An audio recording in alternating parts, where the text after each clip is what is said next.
to the punchline. I'm your comic strip critic. And, if I may, I would like to address Gary Trudeo, the cartoonist behind Doonesbury, for just a moment. Mr. Trudeo, on February 2nd, you ran the following comic during a question and answer week. From Zonker, what happens to comics if newspapers go away? What happens? Take a look! Feel how empty your life became, if only for a second? Stick with print, folks. This doesn't have to happen. No. You see, Mr. Trudeo, I first read this particular comic of yours online, as in not in print. If newspapers suddenly go under, if print suddenly stops, newspaper comics aren't done for because you can still read them all online, whether at Go Comics or Daily Ink. Heck, that's the only way I can get to read some of my new favorite strips because my newspaper's editors would rather keep the born loser around than try something fresh and new like Leo or Retail, the stupid aging vegetable brain behind the times old farts who wouldn't recognize a good strip that's not set in the 1950s if it was shoved up there. Sorry about that. My point is still valid though. If newspapers suddenly go under, it's not like comics themselves are just going to stop. In fact, there's a number of people out there who only have their content online that are doing very well for themselves. And Mr. Trudeo, we have a certain name for these things. Do you know what they're called? We call those things webcomics. I love webcomics, and I've been planning on talking about them for quite some time now. For the 3 viewers of mine who don't know what webcomics are, allow me to elaborate on the concept. They are comics that appear on the web. Pretty easy to understand there. There are a ton of webcomics that exist, both good and bad. Since webcomics tend to be small, non-corporate affairs run by a single guy or small team at most, I'm not really going to tear a webcomic to shreds the way I do newspaper comics. I don't feel like picking on the little guy who might only be doing this for fun. Also, it would get really expensive for me really fast.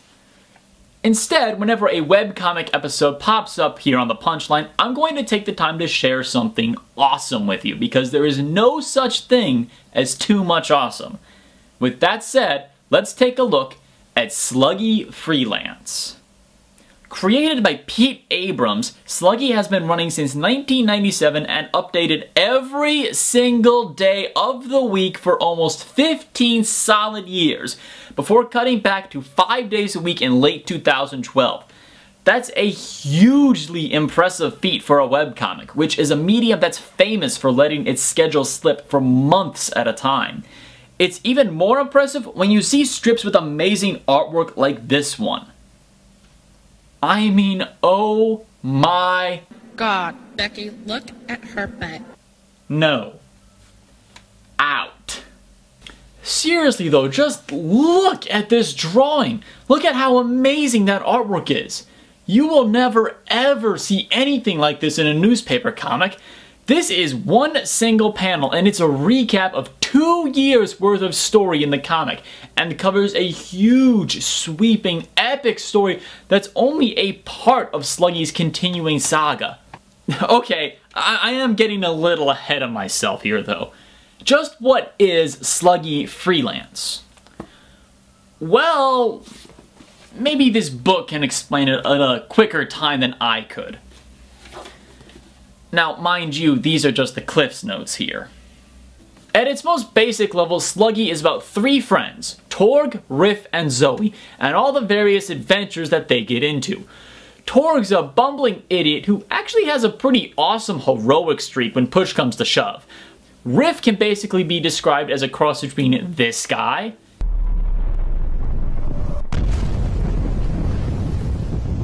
That is the greatest thing I have ever seen in my entire life. And this guy, along with a healthy helping of this guy. Zoe's the normal girl of the trio, trying to maintain a semblance of regular life amongst the madness as much as possible. Something easier said than done. There are plenty of side characters too, and I'm just going to rattle off some of them at random and completely out of context. A murderous gymnast assassin in love with Torque who keeps coming back from the dead. A witch constantly trying to stave off demonic possession. A hyperactive ferret who's basically Dory on speed. A mad scientist who specializes in inflatable technology. A mechanized Easter bunny. 4 little gray aliens named after the A-Team. Demons from a dimension of pain who wield a squid on a stick as a weapon. Space pirates trying to gather enough time to kickstart a new universe. A talking sword that only works after it's been fed the blood of the innocent. And most awesomely, a switchblade-wielding mini lop rabbit who has killed Santa Claus, the Easter Bunny, the Mecha Easter Bunny, the Thanksgiving Turkey, has been the leader of the Space Pirates, regularly terrorizes the main cast, and is the only person in the entire story who can go toe-to-toe with the murderous gymnast assassin in a fair fight. I swear on Calvin's cardboard box, I did not make a single word of that up at all. I had to leave out over half the cast because I'd be here all day if all I was doing was telling you who the cast of characters are. A comic with all these crazy elements in it simply isn't allowed to be bad. It would break the rules of reality or something. Doctor Who hasn't come up with this much crazy stuff. It's insane! Now, with such fantastic and nonsensical creatures and elements and characters, you'd expect this to be a comedy strip. Well, yes and no. While there certainly is plenty of comedy, which can be present in both astoundingly smart writing and ever-improving artwork, there's plenty of drama, adventure, romance, action, even some horror and tragedy too.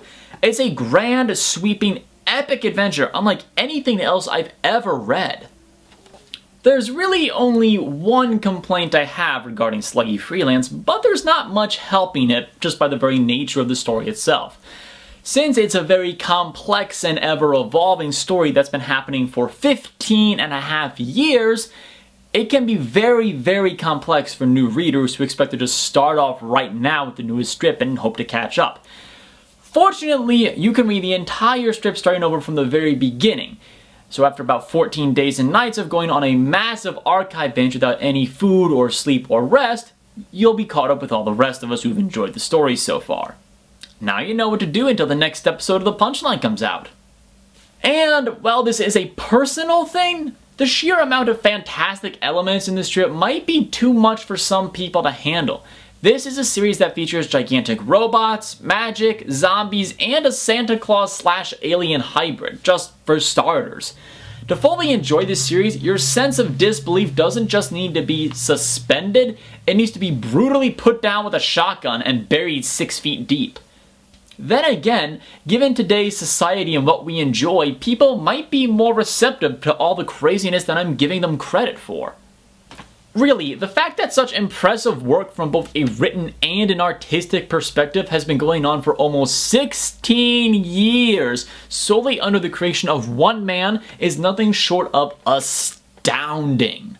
There have been guest artists, and they're fantastic, but they really only appear on weekends and their contributions are never canon to the main story, as far as I can recall. I love Sluggy Freelance. It's just amazing, and there's something there for everyone if you're willing to give it the chance.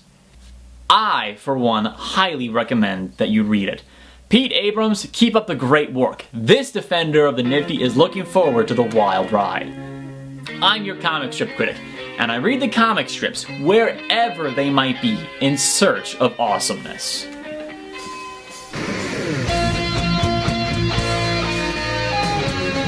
Hey everyone, John Weber here. Hope you're all really enjoying the show.